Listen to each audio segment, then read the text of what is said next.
بسم الله الرحمن الرحيم اعوذ باللہ السمیع العلیم من الشیطان الرجیم بسم اللہ الرحمن الرحیم ربنا آتنا فی الدنیا حسنۃ وفی الآخرۃ حسنۃ وقنا عذاب النار۔ عزیز طلبہ السلام علیکم ورحمۃ اللہ وبرکاتہ۔ شرح المدوم کتاب حج درس نمبر 290 میں احرام کی حالت میں جنسی لذات کا حرام ہونا بیان کیا جائے گا۔ محرمات احرام پر گفتگو ہو رہی ہے، اور جب انسان حج یا عمرے کا احرام باندھ لیتا ہے تو جہاں اور بہت سی چیزیں حرام ہو جاتی ہیں وہاں جنسی لذات حاصل کرنا بھی حرام ہو جاتا ہے۔ عورتوں سے ہر قسم کا استمتاع حتیٰ نکاح کرنا یا ان کے نکاح میں گواہ بننا بھی حرام ہو جاتا ہے۔ استمناء کے حرام ہونے کا بیان آئے گا۔ سلے ہوئے کپڑے پہننے کا حکم اور متعلقہ مسائل ذکر ہوں گے۔ متعلقہ روایات اور احادیث بھی بیان کی جائیں گی اور عبارت کی تشریح اور تطبیق بھی پیش کی جائے گی۔ احرام کے 30 محرمات میں سے دوسرا حرام یہ ہے کہ ہر قسم کا لذت حاصل کرنا اور استفادہ کرنا، استمتاع کرنا عورتوں سے حرام ہو جاتا ہے، چاہے ان سے جمع کرنا ہو یا اس کے مقدمات ہوں جیسے بوس و کنار اور لمس کرنا۔ حتیٰ نکاح کا صیغہ جاری کرنا بھی حرام ہو جاتا ہے، چاہے اپنے لیے یا دوسروں کے لیے ہو۔ چاہے جن کا نکاح پڑھنا چاہتا ہے وہ احرام کی حالت میں ہوں یا احرام کے بغیر ہوں۔ حتیٰ نکاح کی گواہی دینا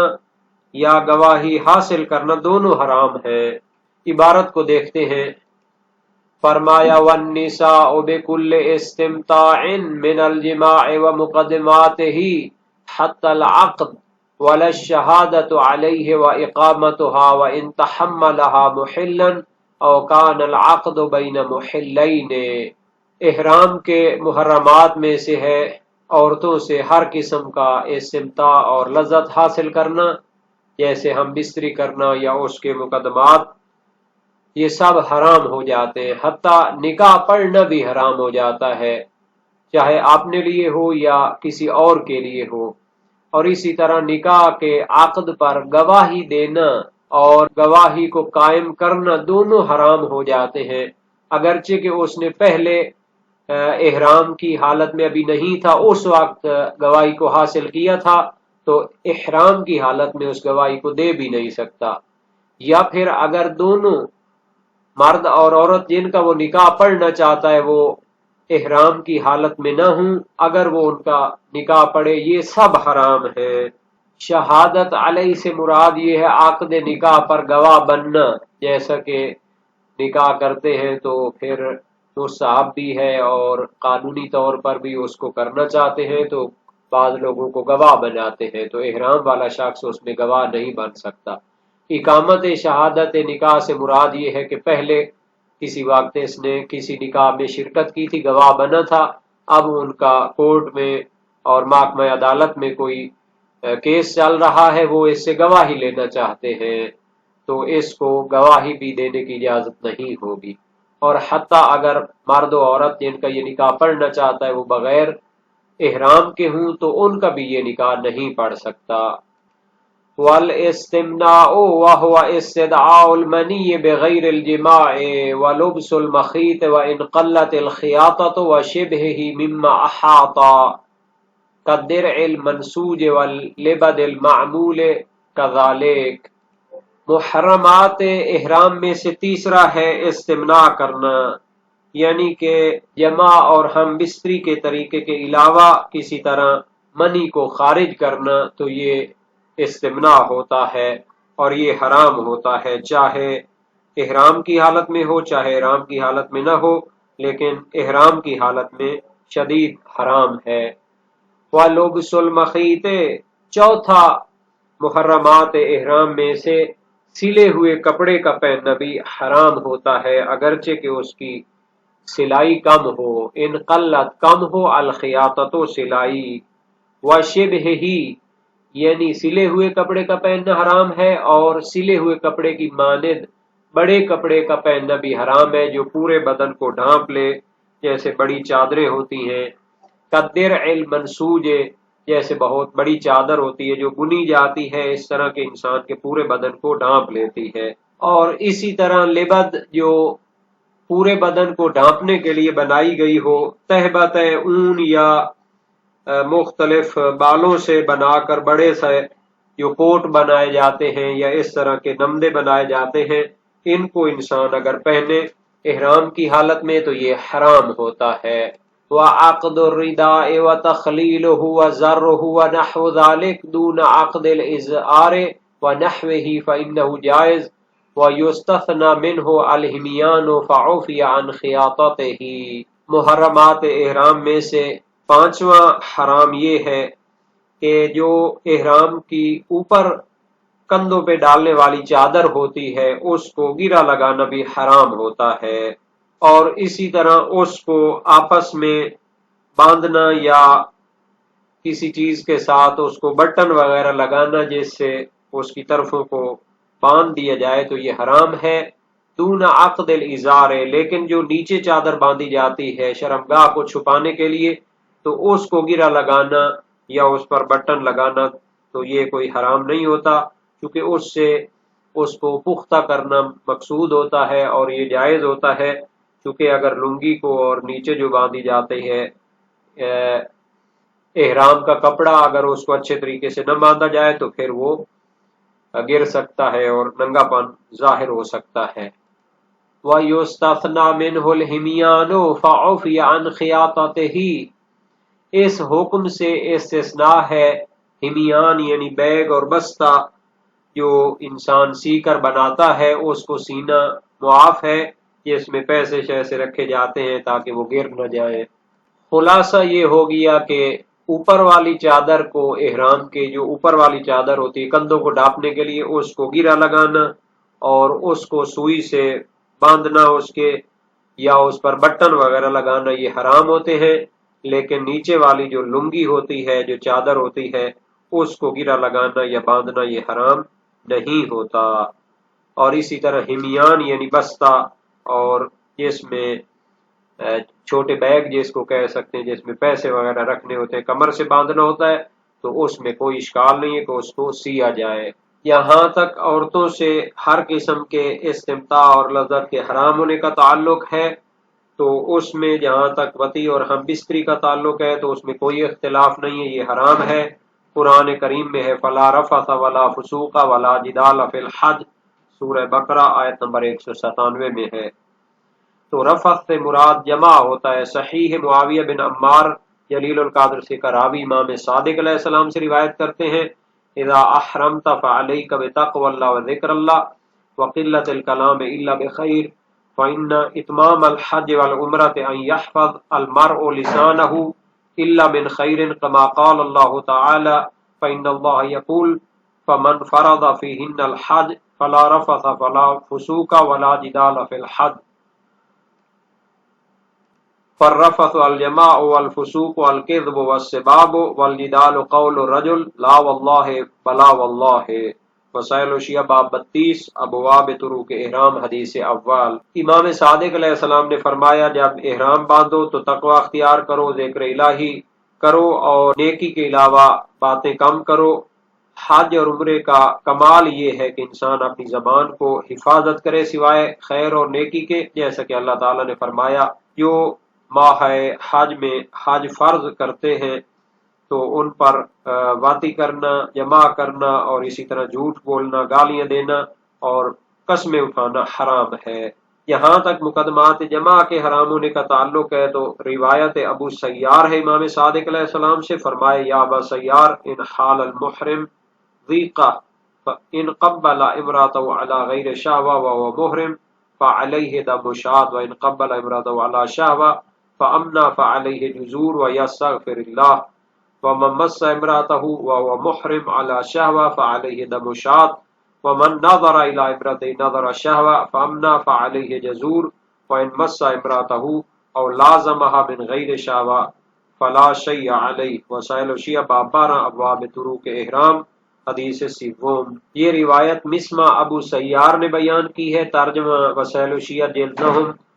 صفحہ 106 میں ذکر ہے۔ امام نے مجھ سے فرمایا اے ابو سیار، محرم کی حالت بڑی تنگ ہے، اگر بغیر شہوت کے اپنی زوجہ کو بوسہ دے تو اس پر ایک بکری کا خون بہانا لازم ہے، اگر شہوت کے ساتھ بوسہ دے اور پھر منی بھی آ جائے تو اس پر اونٹنی کا بچہ ذبح کرنا واجب ہے اور خدا سے طلب مغفرت کرے، اور جو شخص احرام کی حالت میں اپنی بیوی کو شہوت کے ساتھ چھوئے تو اس پر ایک بکری کا خون بہانا واجب ہے، اور جو شخص اپنی بیوی پر شہوت کی نگاہ ڈالے اور اسے منی آ جائے تو اس پر اونٹنی کا بچہ ذبح کرنا لازم ہے، اور اگر شہوت کے بغیر اسے چھوئے یا گلے لگائے تو اس پر کچھ نہیں ہے۔ اس روایت سے ہر قسم کا تلذذ عورتوں سے حاصل کرنا حرام ہونا ثابت ہوتا ہے، اسی لیے شہوت کے ساتھ نظر کرنا بھی حرام ہے اگرچہ منی خارج نہ ہو، اور نکاح پڑھنا بھی حرام ہے حتیٰ اپنے لیے ہو یا کسی اور کے لیے ہو، اس میں کوئی اختلاف نہیں ہے، روایات بھی اس پر دلالت کرتی ہیں۔ صحیح ہے، عبداللہ ابن سنان کوفی جلیل القدر سے راوی ہیں، وزیر مشیر تھے اپنے دور میں، امام صادق علیہ السلام سے روایت کی لیس للمحرم ان یتزوج ولا یزوج فان تزوج او زوج محلا فتزویجہ باطل، یعنی احرام والے کے لیے جائز نہیں ہے خود شادی کرے یا کسی کی شادی کرائے، اگر شادی کرے یا کسی بغیر احرام والے شخص کی شادی کرائے تو یہ شادی باطل ہوگی۔ وسائل وشیہ باب 14 ابواب طروق الاحرام حدیث اول۔ یہاں تک گواہی دینا بھی نکاح کے معاملے میں حرام ہے، تو اس میں فرق نہیں کہ چاہے بغیر احرام والے لوگوں کا نکاح ہو یا احرام والوں کا یا مختلف ہوں، اس میں کوئی اختلاف نہیں۔ مرسلہ ابن فضال ہے، امام صادق علیہ السلام سے فرمایا المحرم لا ینکح ولا ینکح ولا یشہد فإن نکح فنکاح بطل، یعنی نہ خود نکاح کرے احرام والا یا نہ کسی کا نکاح کرائے نہ گواہ بنے، اگر نکاح کرے تو باطل ہے۔ وسائل وشیہ باب 14 باب طروق احرام میں ہے۔ مرسل ابن ابی شجرہ ہے امام صادق علیہ السلام سے فی المحرم یشہد علی نکاح محلین قال لا یشہد، احرام والا بغیر احرام والوں کے نکاح کا گواہ بھی نہ بنے۔ ہاں، جب دو بغیر احرام والے لوگوں کا نکاح ہو تو احرام والے کی اس پر گواہی سے وہ باطل نہیں ہوگا، چونکہ نکاح کے صحیح ہونے میں شیعہ علماء فقہا کے نزدیک گواہی شرط ہی نہیں ہے، اور اسی طرح تحمل شہادت بغیر احرام کی حالت میں کی ہو اور احرام کی حالت میں گواہی دینے کے لیے جائے نکاح کی تو یہ بھی جائز نہیں ہے۔ مثال کے طور پر جن کا نکاح پہلے اس نے پڑھا یا اس میں گواہی لی تھی، اب ان میں جھگڑا ہوتا ہے تو اس کو بلاتے گواہی کے لیے تو اس کو جائز نہیں ہے۔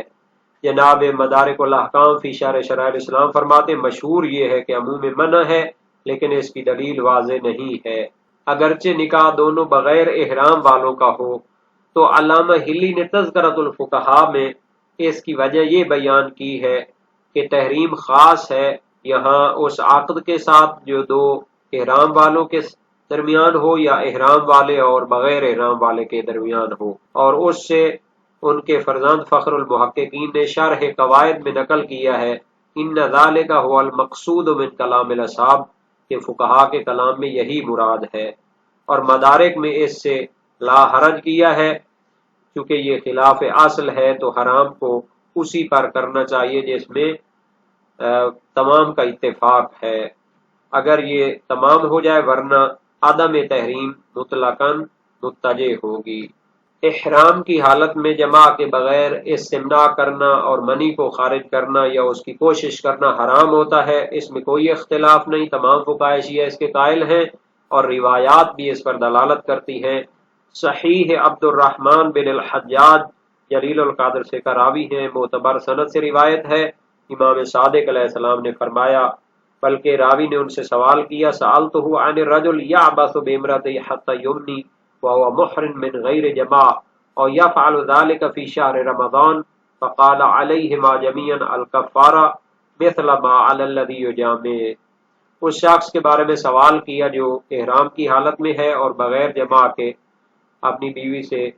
چھیڑ چھاڑ کرتا ہے اور منی خارج کرتا ہے یا ماہ رمضان میں ایسا کرتا ہے، فرمایا ان دونوں پر کفارہ ہے، جیسے جماع کریں تو ان پر کفارہ ہوتا ہے۔ وسائل وشیہ باب 14 ابواب کفارات الاستمتاع حدیث اول۔ اور اسحاق بن عمار صاباتی کی روایت امام ابو الحسن علیہ السلام سے ما تقول فی محرم عبث بذکرہ فامنا، احرام کی حالت میں اپنے اعلی تناسل سے فضول کرتا ہے اور اس سے منی خارج کرتا ہے۔ فرمایا ارا علیہ مثل ما علی من اتا اہلہ و محرم بدن والحج من قابل، میں کہتا ہوں کہ اس پر اسی طرح کفارہ ہے جس طرح کوئی شخص احرام کی حالت میں جمع کرے، ایک اونٹ قربانی کرے اور اگلے سال حج بھی کرے۔ وسائل وشیہ باب 15 ابواب کفارات الاستمتاع حدیث اول۔ سلے ہوئے کپڑے پہننا حرام ہوتا ہے احرام کی حالت میں، اور اس جیسے کپڑے جو پورے بدن کو ڈھانپ لیں تو یہ بھی حرام ہوتا ہے۔ شہید اول نے دروس میں ابن الجنید سے نقل کیا ہے کہ سلے ہوئے کپڑے کی حرمت اس لیے ہے کہ وہ بدن کو ضم کر لیتی ہے، اور پہلے بیان ہو چکا ہے کہ سلے ہوئے کپڑوں سے ناہی نہیں ہے حتیٰ کہ اسباب کے بدن کو ضم کر لے یا بدن کے ساتھ چسپاں ہو جائے۔ بہرحال نہیں تو سلے ہوئے کپڑوں سے وارد ہوئی ہے، چاہے وہ شلوار کی صورت میں ہو یا قمیض کی صورت میں ہو۔ درع منسوج یعنی بنی ہوئی موٹی چادر کو کہتے ہیں، جس سے انسان کا پورا بدن، ہاتھ وغیرہ اس میں چھپ جاتے ہیں، اور یہ قمیض کے اوپر پہنا جاتا ہے اور تمام کپڑوں کے اوپر پہنا جاتا ہے تاکہ سردی سے بچا جا سکے، اور متعارف ابا پر بھی اس کا صدق آنا بعید نہیں ہے۔ احرام کے دو کپڑوں میں سے اوپر والے کپڑے کو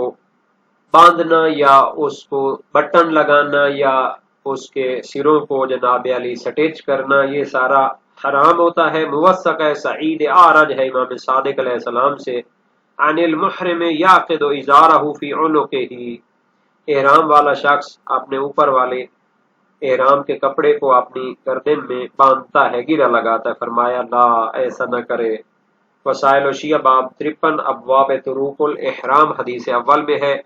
سید المدارک نے اس سے کراہت مراد لی ہے، چونکہ سند کے حوالے سے وہ اس میں اشکال رکھتے ہیں اور اس بات تحریم بھی پھر ثابت کرنا مشکل ہو جائے گا،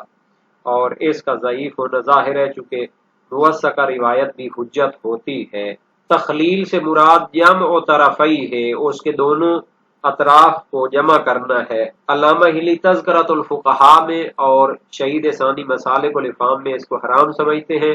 کیونکہ یہ بھی خیاطت اور سلائی کی طرح ہے یا اس کے ساتھ ملحق ہے، اور اس کو بٹن لگانا بھی حرام ہے کیونکہ کپڑے کو بٹن لگانے سے منع کیا گیا ہے، جس میں اوپر والا کپڑا جو احرام کا ہوتا ہے وہ بھی شامل ہے، اور نہیں جو ہے وہ روایات میں آئی ہے۔ صحیح معاویہ بن عمار جلیل القدر سے کراوی امام صادق علیہ السلام سے روایت کرتے ہیں، لا تلبس وانت ترید الاحرام ثوبا تزرہ، یعنی احرام کی حالت میں ایسا کپڑا نہ پہنو کہ جس کو بٹن لگائے ہوئے ہیں۔ وسائل وشیہ باب 35 ابواب طروق الاحرام میں ہے۔ جبکہ لنگی کو باندھنا اور اس کو بٹن وغیرہ لگانا جائز ہوتا ہے، تو مدارک الاحکام میں فی شرح شرائع الاسلام میں سید المدارک فرماتے ہیں، علامہ ہلی نے منتہی المطلب فی تحقیق المذہب میں فرمایا، یجوز للمحرم ان یعقد ازارہ علیہ لانہ یحتاج الیہ لستر العورہ فیباح کاللباس للمرأة وہو حسن، جائز ہے احرام باندھنے والے کے لیے کہ نیچے والا کپڑا احرام کا اس کو اچھی طرح باندھے، گرہ لگائے، چونکہ یہ اپنی شرمگاہ کو چھپانے کے لیے بڑا ضروری ہوتا ہے، اسی لیے تو عورت کے لیے لباس پہننا بھی مباح قرار دیا گیا ہے، چونکہ اس کی پردہ پوشی وہ اہم ہے، اور یہ نظریہ حسن ہے، سید المدارک فرماتے ہیں۔ اور جہاں تک ہمیان یعنی بستہ اور جس میں پیسے وغیرہ رکھتے ہیں بیگ، اس کو سینہ کمر کے ساتھ باندھنا جائز ہوتا ہے، تو منتہی المطلب میں فرمایا جواز لبس الہمیان قول جمہور العلماء، یعنی بیگ اور بستے کو کمر کے ساتھ باندھنا جائز ہے، اکثر فقہاء کا یہی نظریہ ہے، اور روایات بھی اس پر دلالت کرتی ہیں۔ صحیح یعقوب بن شعیب جلیل القدر سے کا راوی ہیں، امام صادق علیہ السلام سے روایت کی، عن المحرم یسیر الدراہم فی ثوبہ قال نعم ویلبس المنطقہ والہمیان، یعنی احرام والا شخص اپنے پیسے درہم و دینار اپنے کپڑوں میں قرار دینا چاہتا ہے، فرمایا قرار دے سکتا ہے، وہ ازار یا بیگ باندھ لے، بستہ باندھ لے۔ وسائل وشیہ باب 47 ابواب طروق الاحرام میں یہ حدیث موجود ہے۔ اور اس کو اپنی کمر کے ساتھ باندھنا بھی جائز ہے، جیسا کہ معتبر یونس بن یعقوب میں ہے امام صادق علیہ السلام سے، المحرم یشد الحمیان فی وسطہ، احرام والا شخص پیسوں والا بیگ اور بستہ اپنی کمر کے ساتھ باندھنا چاہتا ہے، فرمایا نعم وما خیرہ بعد نفقتہ۔ اس کا معنی یہ ہے کہ انسان کا زادرہ اور نفقہ اور اخراجات نیکی کے کاموں میں سے ہیں اور وہ اسی میں محفوظ ہوتے ہیں۔ اگر اس کا خرچہ محفوظ نہیں تو اس کے پاس خیر و خوبی بھی باقی نہیں رہے گی، پھر وہ محتاج ہو جائے گا۔